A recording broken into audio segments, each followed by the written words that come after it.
Bismillahirrahmanirrahim. Assalamualaikum warahmatullahi wabarakatuh. Alhamdulillahi rabbil alamin. Wa bihi nasta'inu ala umuri dunya waddin. Wa sallallahu wa sallama ala sayyidil mursalin habibi rabbil alamin sayyidina wa maulana Muhammad sallallahu alaihi wasallam wa ala alihi wa ashabihi wa tabi'ina lahum bi ihsanin ila yaumiddin, amma ba'd. Sahabat-sahabat fillah, pemirsa yang dimuliakan oleh Allah Subhanahu wa taala.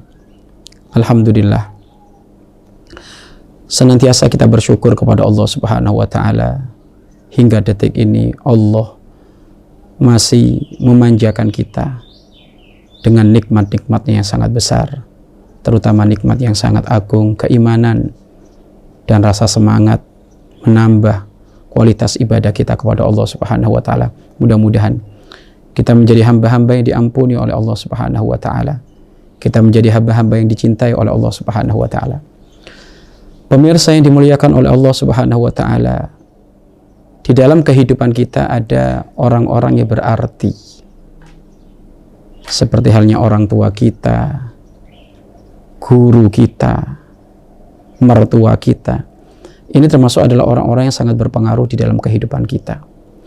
Maka tentu bermuamalah baik dengan beliau-beliau ini harga mati. Sebagai tanda dirimu akan menjadi orang yang sukses dunia dan akhirat, ya kamu harus beretika baik, berakhlak mulia dengan beliau-beliau.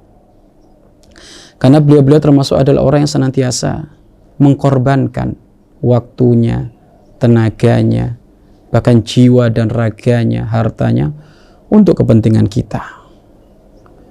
Maka perlu difahami bahwasanya inna abaka salas, sesungguhnya orang tuamu itu ada 3. Yang pertama adalah orang tuamu yang melahirkanmu. Yang kedua adalah orang tuamu yang mendidikmu, memberi ilmu, pemahaman syariat Islam. Dan yang ketiga adalah orang tuamu yang dia telah memberikan anaknya untukmu. Istri kita, dia punya orang tua, dan juga sekaligus itu adalah orang tua kita. Maka etika dan adab dengan beliau-beliau bagaimana? Setidaknya 3 hal yang perlu dihadirkan di saat kita bermuamalah dengan beliau. Yang pertama adalah, di saat kau bermuamalah dengan beliau, perilakumu, etikamu, akhlakmu, yang pertama adalah engkau harus mencintai beliau dengan sebenar-benarnya cinta. Adanya mahabbah, cinta kepada orang tua yang melahirkan kita, cinta kepada guru yang mengajar kita, cinta kepada mertua yang memberikan anaknya kepada kita. Ini harus ini. Dan tanda kecintaan kepada beliau-beliau itu akan nampak kepada perilaku sehari-harian kita, akan nampak kepada aktivitas-aktivitas kita. Maka tanda seseorang yang mencintai orang tuanya, mencintai gurunya, tandanya adalah 1, dia tidak pernah lupa mendoakan kebaikan untuk beliau-beliau. Hei seorang anak, engkau punya orang tua, sudahkah kau panjatkan doa kebaikan untuk beliau? Bahkan termasuk durhakanya seorang anak, jika setiap selesai sholat dia lupa mendoakan orang tuanya, durhaka. Hei seorang murid, seorang santri, bagaimana?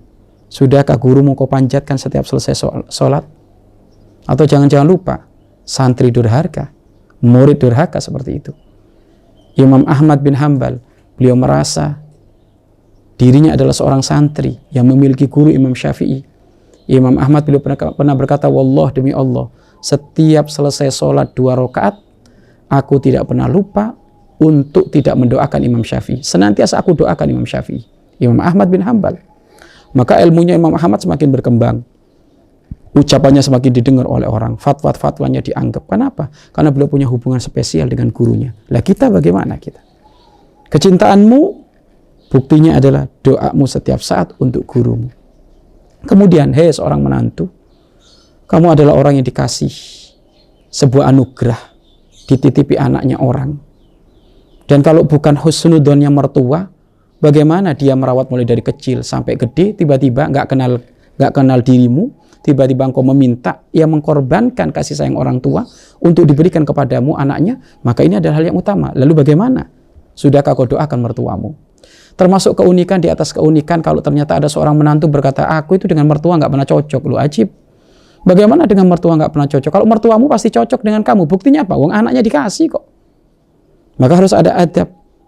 Dan di antara etika yang pertama adalah mahabbah. Tanda mahabbah itu adalah mendoakan setiap selesai sholat.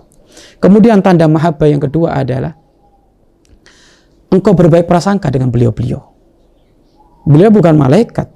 Beliau bukan seorang nabi. Tentu beliau ada salah. Tapi berbaik prasangka engkau. Tidak perlu kamu jelek prasangka kepada orang tuamu. Jelek prasangka kepada gurumu. Jelek prasangka dengan mertuamu. Dan termasuk seorang menantu, seorang murid, seorang anak yang jelek prasangka kepada orang tuanya adalah di saat dia biasa menggunjing mereka. Mereka punya keburukan tapi nggak boleh digunjing. Di saat mereka punya keburukan kita doakan mudah-mudahan mereka segera tobat.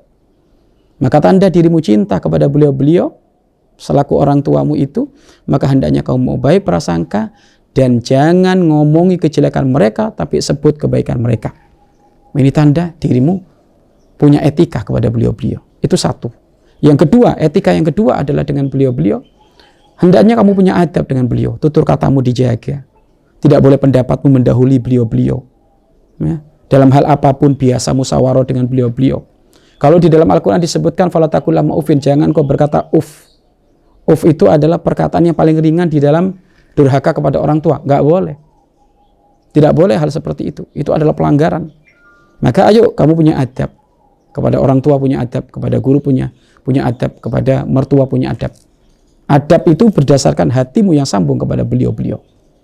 Kemudian yang terakhir, kamu khidmah kepada beliau.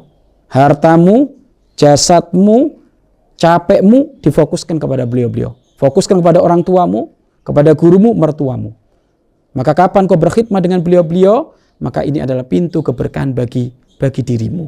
Maka etika kepada orang tua, etika kepada guru, etika kepada mertua ada 3. Yang pertama adanya cinta, yang kedua adanya akhlak adab, dan yang ketiga berkhidmah kepada beliau-beliau. Wallahu a'lam bishawab.